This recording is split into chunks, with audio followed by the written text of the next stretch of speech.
पासदिक healer बोलतोय. ज्यावेळेस आपण चक्र सिस्टीमचा आपण विचार करतोय की ज्यावेळेस चक्र असंतुलित होतात त्यावेळेस आपल्या शरीरावर त्याचे कोणते दुष्परिणाम होतात हे आपण पाहण्याचा आपण प्रयत्न करतोय.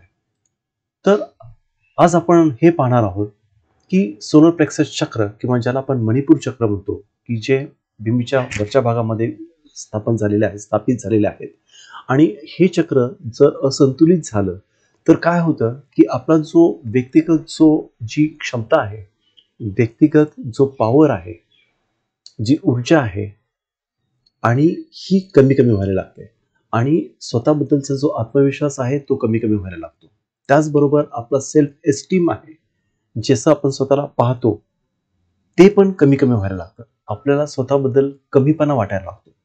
हे हे ज्यावेळेस जे आपण ज्याला मणिपूर चक्र म्हणतो त्यावेळेस असंतुलित होतं त्यावेळेस हे आपल्या लक्षात येतं आणि ह्याचा पूर्णपणे जो प्रभाव आहे तो सर्व प्रकारची आपली जी ऊर्जा आहे ती ऊर्जा कमी होण्यामध्ये, त्याचबरोबर आपले जे डायजेशन आहे, जे आपण जे पचन संस्था आहे आणि पूर्ण आपली जी शक्ती आहे त्या शक्ती कमी होण्यामध्ये आणि पचनशक्ती कमी होण्यामध्ये त्याचा आपल्याला जो दुष्परिणाम आहे तो आपल्याला लक्षात येतो.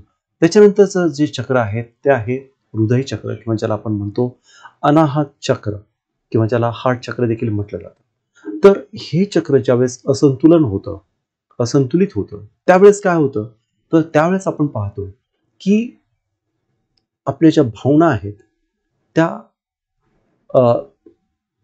ज्याला आपण म्हणूया की विधायकच्या ऐवजी ज्याला अकुशल भावना आहेत किंवा ज्या घातक अशा भावना आहेत त्याच्या आपण आहारी जातो किंवा त्याचा आपल्यावर प्रभाव पडतो किंवा त्यांनी आपल्यावर ताबा घेतलेला असतो.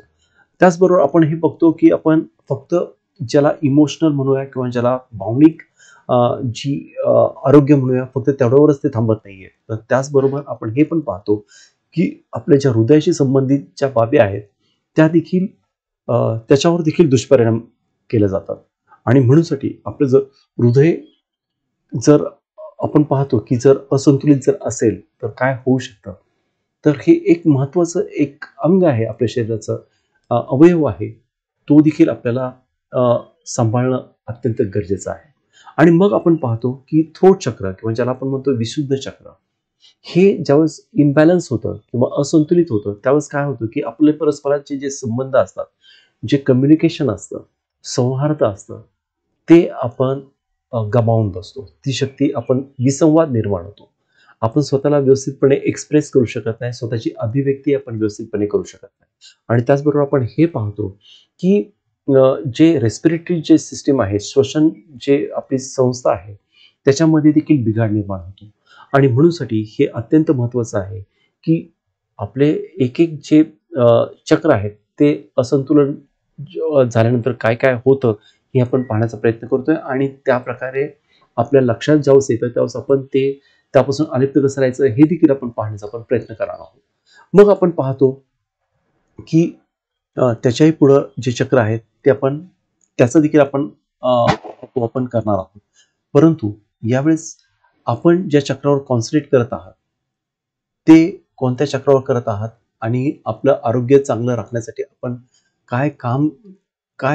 कोणती कृती करत आहात हे कॉमेंट बॉक्समध्ये लिहून मला ताबडतोब कळवा.